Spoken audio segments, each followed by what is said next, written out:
Here's a riddle.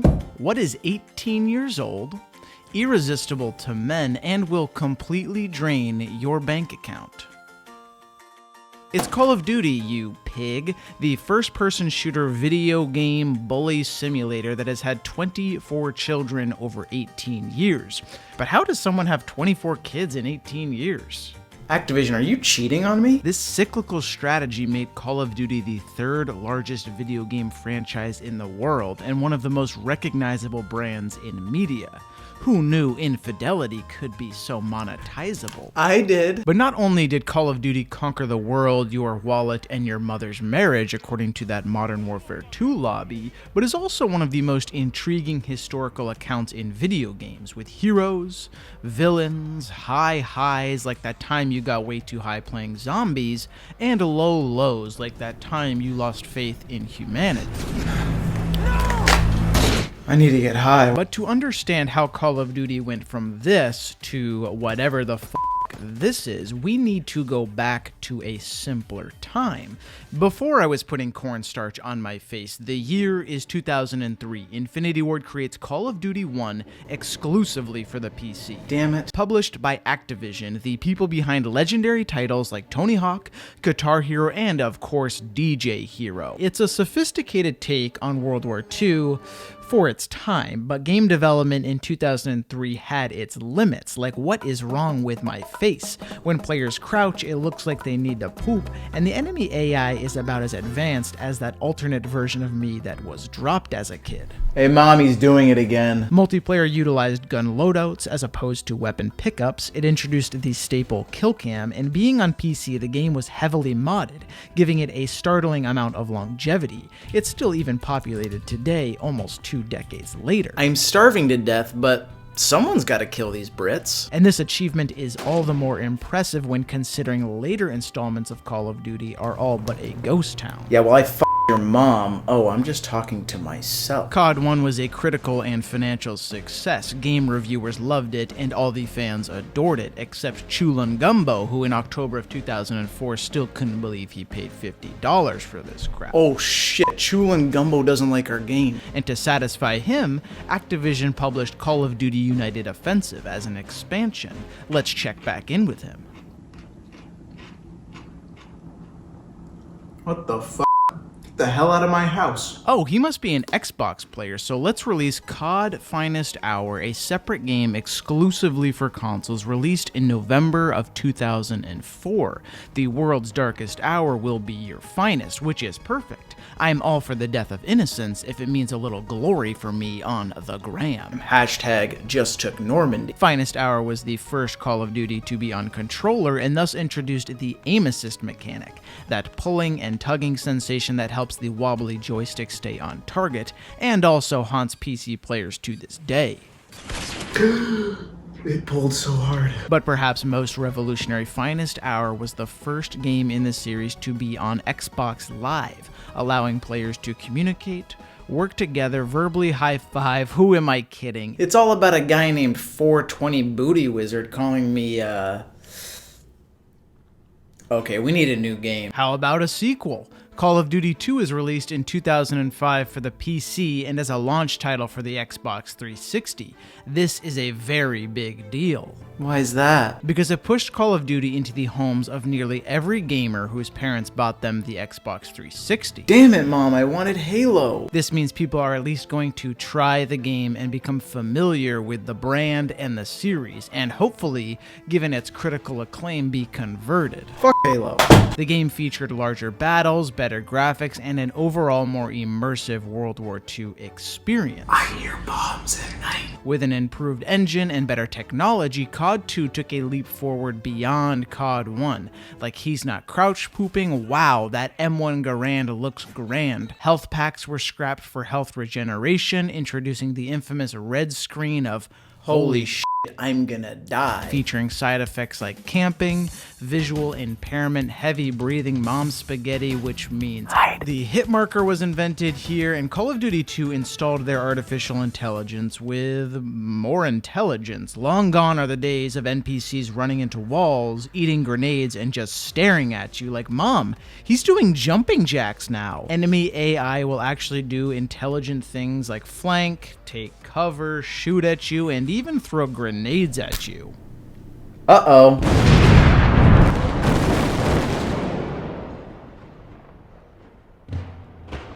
I seriously need a new game. Here, try Call of Duty Big Red One. It was developed by newcomer Treyarch for older consoles like the PlayStation 2, the original Xbox, and the GameCube. This new Mario sucks. But if you're sure you don't want that big fat red one in your mouth, Treyarch has got a surprise for you. A non-World War II game? No, it's called Call of Duty 3 for the Xbox 360, PlayStation 3, and if you're a real gamer, the Wii.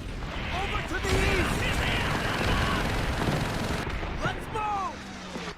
I don't own a Wii anymore, so I'm using a Sharpie and a shoe for this bit. It's kinda sad. The game was set, shockingly, in World War II. Multiplayer included grander levels, tanks, vehicles, unique classes like medic to troll your teammates. No, seriously, dude. I can't get up. Munitions boxes, domination, capture the flag. Maybe not that flag. The game sold well. But these 3 games, although important, were mainly just the building blocks to allow Infinity Ward the space and financial backing to create arguably the best and most important Call of Duty to date. I'll give you a hint. 50,000 people used to live here. Now it's a ghost town. Your mom? Call of Duty 4 Modern Warfare. This game changed everything, not just for Call of Duty, but the video game industry at large. COD went from, "Hey grandpa, I just killed some Germans just like you," all the way to, "Hey mom, I just died to a terrorist just like dad." The game made the bold pivot away from World War II and into the modern era. Huh? The clear black and white morality of World War II was erased for the blurry gray of Modern Warfare. Hold that. Custom classes are introduced featuring perks like Juggernaut, Stopping Power, and Eavesdrop, which lets you listen in on enemy headset conversations, which is more tactical than you might imagine. Oh shit, dude, I gotta poop. I'll be right back. Guys, he's gonna be unguarded. Do not ask me how I know. Kill streaks were invented, enabling players to single-handedly win games, UAV at 3 kills, precision airstrike at 5 kills, and the deadly attack helicopter at 7 kills. Kill streaks and custom classes are COD 4's greatest, most lasting, and signature addition to the series. Like, can you imagine a Call of Duty game without kill streaks or custom classes? It'd be so pathetic. COD Finest Hours right behind me, isn't it? The single player ushered in the era of Captain Price, and seriously, what the hell kind of name is Soap anyway? This was never answered. The campaign focused on moral ambiguity and created many now staples of the series: visual set pieces, quick time events, and big explosions being juxtaposed with the stillness and tension of stealth missions, like All Gillied Up. Perhaps Call of Duty's most famous level ever created, with long-range snipes, deadly attack dogs, and pretending to be dead in the grass. If you have to maneuver, do it slow and steady, no quick movements. But I need to pee.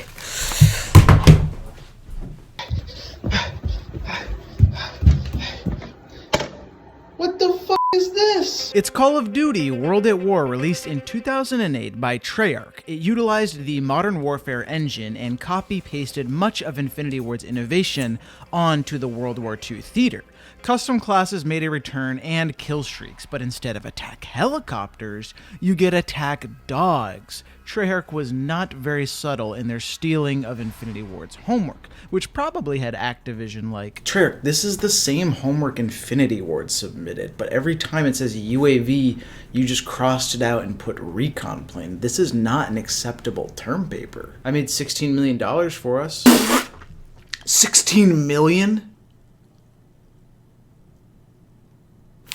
The MP40 was broken, bouncing Bettys somehow are more annoying than claymores, and the entire game was a mixture of gray and brown, which are hideous colors. This isn't a bad thing, however. It perfectly captures the gruesome and hideous essence of World War II. Fast or slow? Gramp would be so proud. The single player focused on both the Pacific and European theater, a bloodthirsty stew of ruthless bonsai attacks, bone-chilling kamikaze attempts, and the impenetrable Russian spirit. The campaign introduced fans to crazy man Viktor Reznov, who by contrast makes Captain Price look as stoic as Master Chief.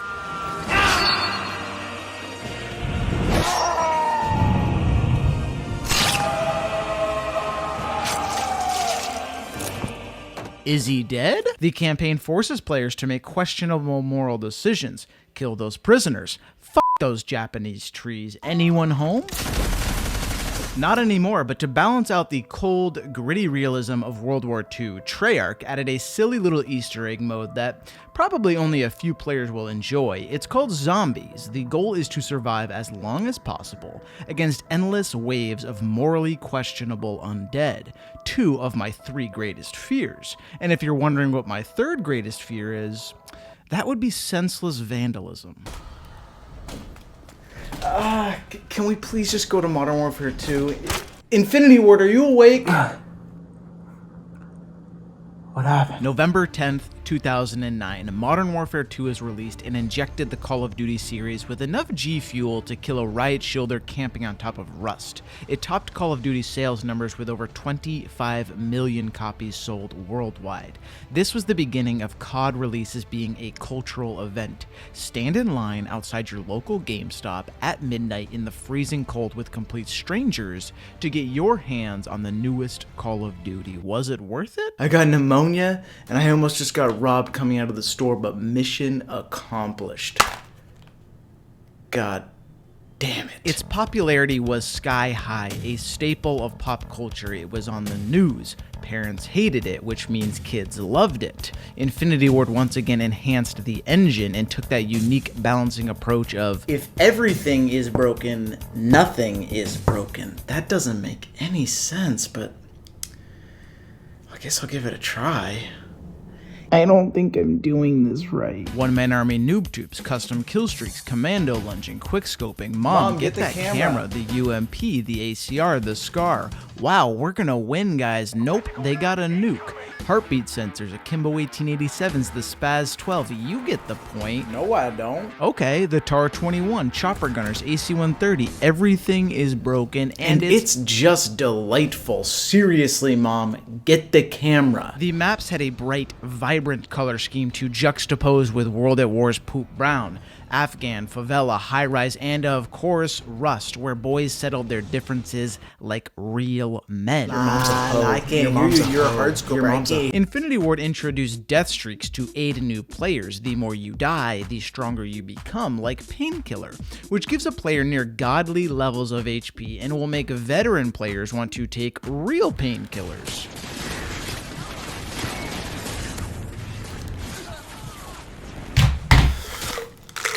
Modern Warfare 2's campaign continues the story of Captain Price and the boys hunting terrorists to prevent World War III, but it doesn't work because the player is a terrorist in perhaps the most infamous Call of Duty moment ever, No Russian, where you clean out an airport, and yet somehow it gets worse as an entire generation of gamers collectively lost faith in their superiors. Good. That's one less loose end.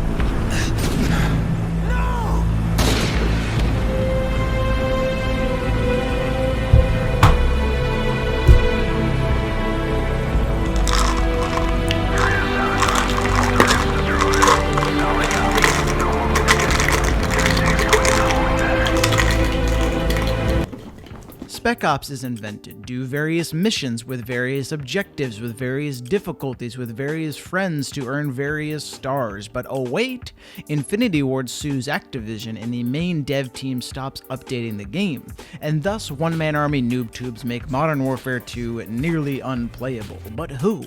Who could possibly save the day and continue Call of Duty's near unfathomable hot streak? Sledgehammer, you ready? What? You said my name? November 9th, 2010, Treyarch releases Call of Duty Black Ops, the first foray out of World War II, and they settled on the confusing Cold War, where no actual war happens. Everyone is a spy or a communist, and the only way to figure it out is by torture. Wake up. Wake up. What's the safe word again? There's a money system now to unlock perks, attachments, gun camos, and everything else, and contracts to earn more money. This enabled wager matches where you could goof around with friends in sticks and stones or risk your entire life savings on a single bullet in one in the chamber. Well, only one other option. The game featured even more customization, custom characters with custom faces and custom weenies. And to add some silliness, Treyarch incorporated plenty of gimmicky nonsense. Camera spikes because mom never brought it, RCXD cars which are somehow still in the series, dolphin dives, dogs make a return, and the only gun you're allowed to use is the FAMAS, because the snipers are terrible, the LMGs are LMGs, and dual scorpions, although badass, are... How do I put this elegantly? F***ing reprehensible.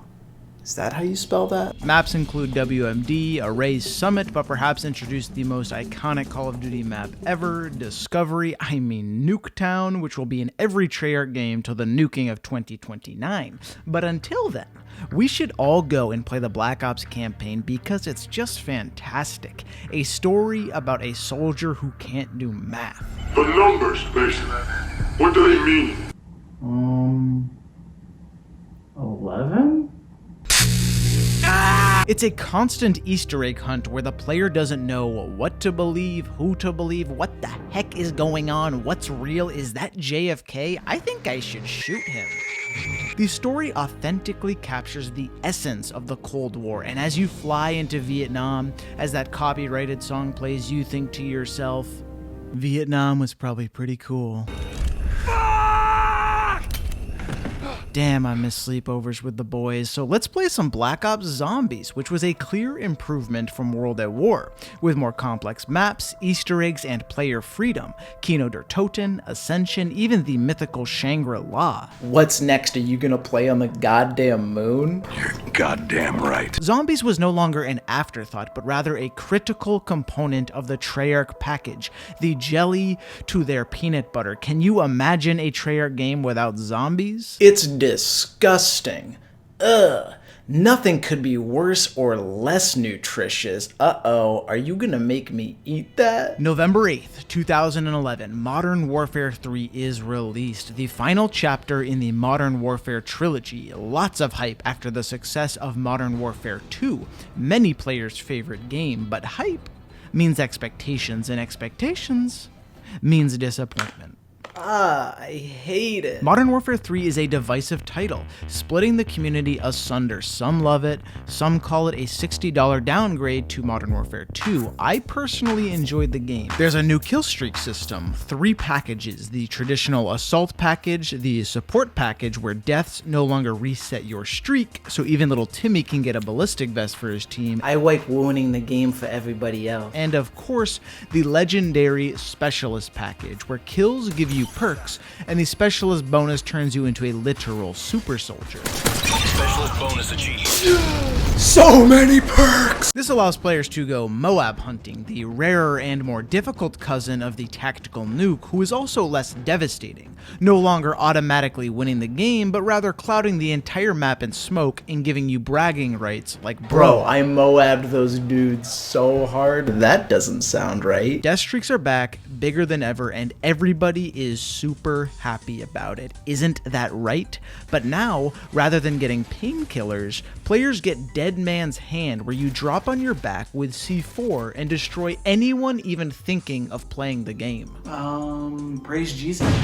Maps include Village, Dome, Hard Hat, and are fun, but not as memorable as their older brothers. Spec Ops returns, and also Survival Mode is created. Game modes like Infected add a new flair of silliness to the COD experience. And overall, Overall, the game is a success despite it being divisive at the time. Many fans still look fondly upon this game in retrospect, especially when compared to later titles. The campaign finishes out the story, World War III happens, Russia and the US go toe-to-toe, France gets bombed because they're French. Hey! No croissant for you, but it gets even more tragic as Captain Price's story arc finally concludes with the death of Soap, which is so heartbreaking because we never truly learned what the hell kind of name it was. But it's okay. Price gets his final revenge on Makarov, and more importantly, on the real villain of Call of Duty, you. Me? I didn't do anything wrong.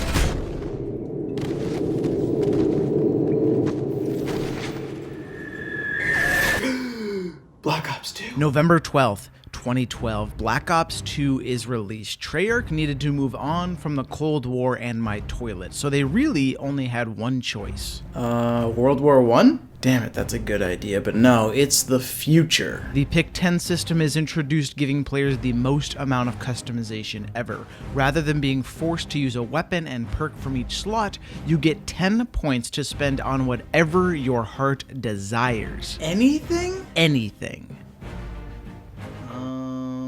A few moments later. I still can't decide. For all you recovering specialist addicts out there, you can choose to forego attachments, even weapons to maximize perks, or fully kit out your weapon at the expense of perks. Grab a riot shield if you're feeling scummy. Or if you're really weird, go knife only. Black Ops 2 was fast, balanced, and quickly became a fan favorite with maps like Raid, Standoff, Hijacked, and of course the new Nuketown. The campaign is in the future. Mason remembers how to do math, but then dies for it. His son kills some people. Frank Woods did too much G Fuel, and Menendez bad.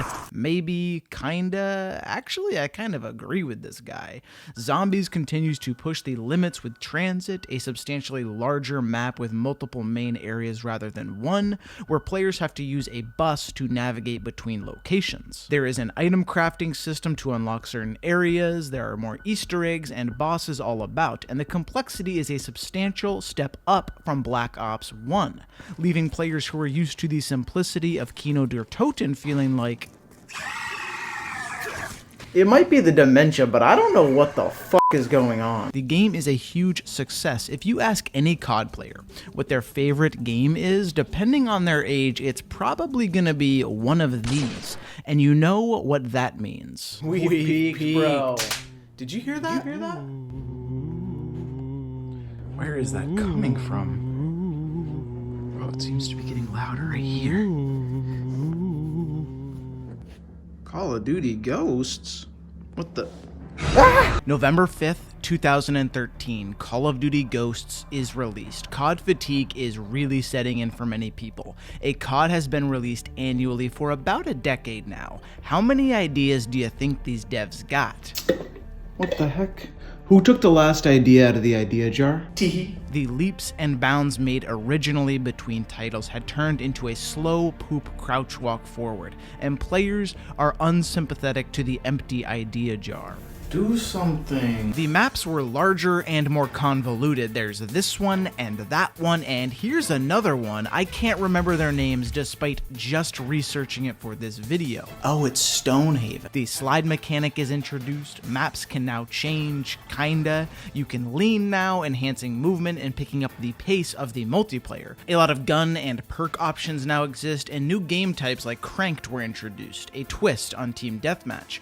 Ghosts also featured significantly more character customization, like wow, that's a woman. Where? But easily the best part of COD Ghosts is Riley the German Shepherd, who Infinity Ward clearly poured the majority of their resources, time, and love, because she looks so beautiful and is such a good girl.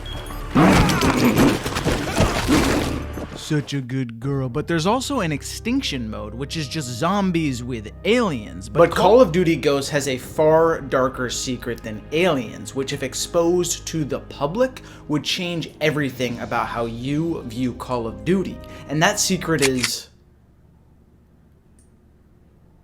I'm being informed by my superiors that we're moving on to Advanced Warfare. November 4th, 2014, Call of Duty Advanced Warfare is here, and fans want change. Kill me. COD fatigue has buried the fanbase beneath a blanket of depression and boredom that no line of G Fuel could repair. You know what Call of Duty needs?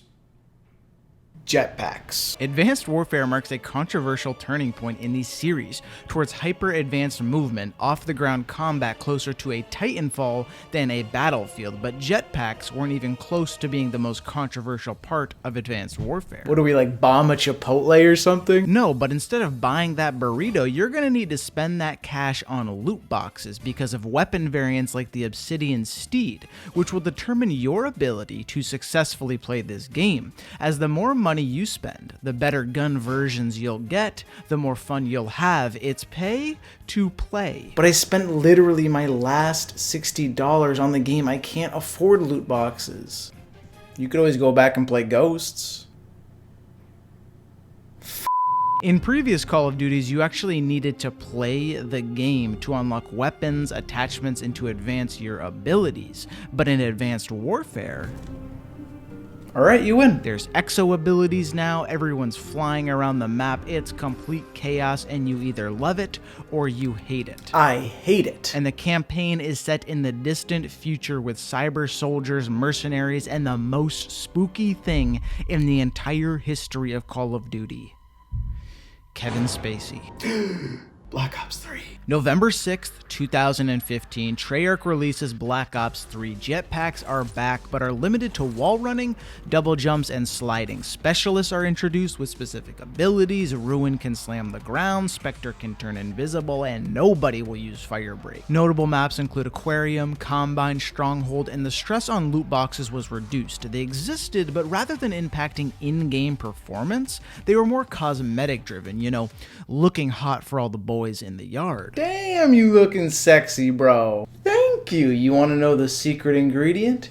It's this hat I paid $30 for. The Black Ops 3 story is a convoluted meme set in the future. Like, those trees just murdered a guy, that's a baby, you can possess robots and brain dancing, fake virtual reality sets. Train go boom. What? Train go boom.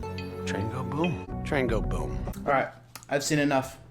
Let's play some zombies, boys. Zombies on Shadows of Mordor pushes the formula even further as Treyarch continued to flesh out the zombies mode, no longer a secondary option but rather a core component of Treyarch's content. The map is rich with backstory, gameplay, however its complexity makes it more difficult for newer players. There's a disorienting amount of Easter eggs and fetch quests, go here, do this, where am I? What is that? That's you, bro. Oh, can we move on? November 4th, 2016, Call of Duty Infinite Warfare is released by the Hallow Burlap sack of Infinity Ward. The game is deep into the future with jetpacks and robots, symbolically pushing Call of Duty as far from its roots as possible, and the fans are not happy, annihilating the trailer with dislikes. I can only imagine what Activision's headquarters looked like after that debacle. Whose brilliant idea was jetpacks again? Oh, it was mine? I knew there was a reason I kept this grenade around. The game dealt with a plethora of issues at launch, mainly hit detection and lag. Like, that guy's a magician, that dude's probably pooping, and mom, he's stuck again. The futuristic setting means most maps are in space, frontier, grounded, frost, and custom classes, a once brilliant yet elegantly simple addition to give players more control, now overwhelm the players with choice anxiety. Classes include gun perks, a combat rig, traits, weapon variants. It's Disorienting, confusing experience. Like, I can't even remember what I'm talking about. Oh right, loot boxes are back, and weapon variants, which means as much as I want this Chipotle burrito, I kinda want to be good at this game. Who's there? Psst, hey old timer. I hear you miss the good old days. Why don't you try a little bit of this potent stuff? Infinite Warfare. And so Call of Duty 4 Remastered is released alongside Infinite Warfare, but to play that, you gotta pay for Infinite Warfare. They are a bundle, a team, a tandem. To have the good, you must have the evil. That's the Activision way. This severely hampered the sales of COD 4 Remastered because people just didn't want to buy Infinite Warfare. Gamers were tired, they needed a cup of coffee, and as much as I love COD 4, I refuse to spend $80 for it and a coffee coaster. Fucking Activision. Infinite Warfare was a financial flop, sales dropping over 50% from Black Ops 3, which means Activision finally had to take action. The game showed the developers that perhaps they had strayed too far from their roots and become disconnected from the fan base, as we saw with the trailer. And when you've strayed too far into the future, there's really only one direction to go. The past. Call of Duty finally came full circle. The hero's journey had concluded and they were home. Oh dear God, can we go back? Nope, you asked for this. Call of Duty World War II was developed by Sledgehammer Games in 2017. The game took place in...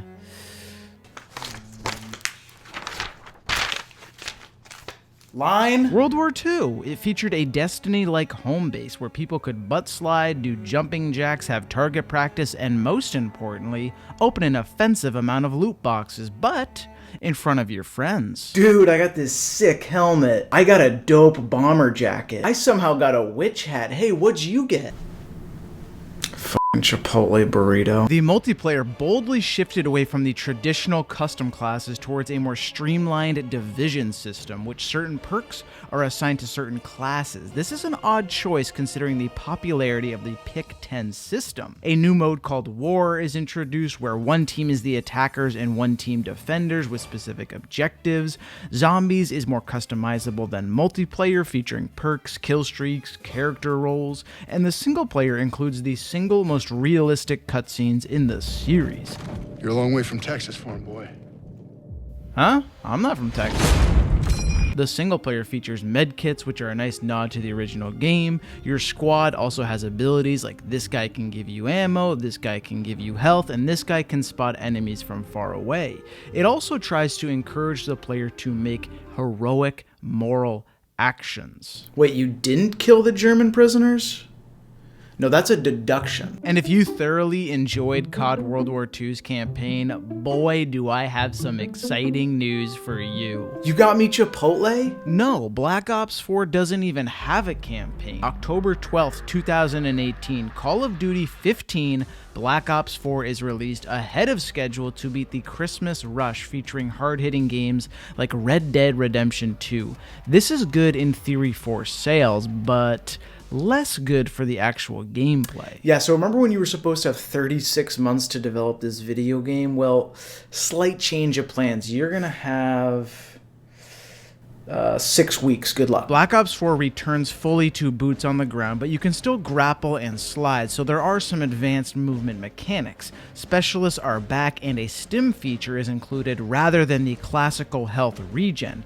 Operator mods are also introduced, which is typically some sort of powerful adjustment to your weapon like strobe lights, bursting, and bayonets. But most importantly and revolutionary, Treyarch made the bold decision to include character emotes into the franchise. Like, that's Captain Price, the most valuable asset in the Call of Duty franchise, pogoing, hula hooping, grilling, and is he riding a toy pony meant for kids? Alright, I've seen enough. Black it out. Black Ops 4 also introduced the Battle Royale Blackout to Call of Duty, following the trends set by PUBG and Fortnite, which both made so much money that Activision was like, You got 2 weeks. it sticks closer to the traditional Battle Royale model of finding attachments and perks via loot rather than loadouts, as we see later in Warzone. What's Warzone? It's only 2018. Did I say Warzone? I meant Modern Warfare. October 25th, 2019, Modern Warfare is released, the perfect return for Call of Duty. It's an Infinity Ward title on a revamped engine set in modern day. Captain Price is back, the AK-47 is back, the MP5 is back, Claymores are back. The advanced movement is completely removed for a more traditional, realistic system featuring crazy things like walking, running, and mostly crouch walking because footsteps are incredibly loud. He's in the bathroom, sitting on the toilet, using a pistol. How'd you know that? The guns look amazing. Kill streaks are simple again. UAV, Predator missile, and the tactical nuke. The maps are significantly more complex, pivoting away from the classic 3-lane structure, opting for more routes and a more open-ended approach for players. This enables more breathing room, but also makes the maps more convoluted and confusing. And it doesn't help that buildings now have doors. The campaign returns to its roots of morally ambiguous heroes and actions. You'll get tortured in a Russian prison, you'll return the favor, and then you'll raid houses with innocent women and children. Shut that kid up right now. I'm pointing a gun at him. Why is he still crying? Captain Price returns with Farah, Hadir, Alex, and the Russians as always being the bad guys. Spec Ops returns, but more importantly, Call of Duty Warzone is now released, a battle royale run on the Modern Warfare engine. It's very successful. The pandemic helps. 75 million people download it. No, Grandpa, you want to hold square. And this brings us to modern day. Call of Duty Black Ops Cold War. It's a Treyarch title set in the Cold War, and you know what that means. 13? Ah!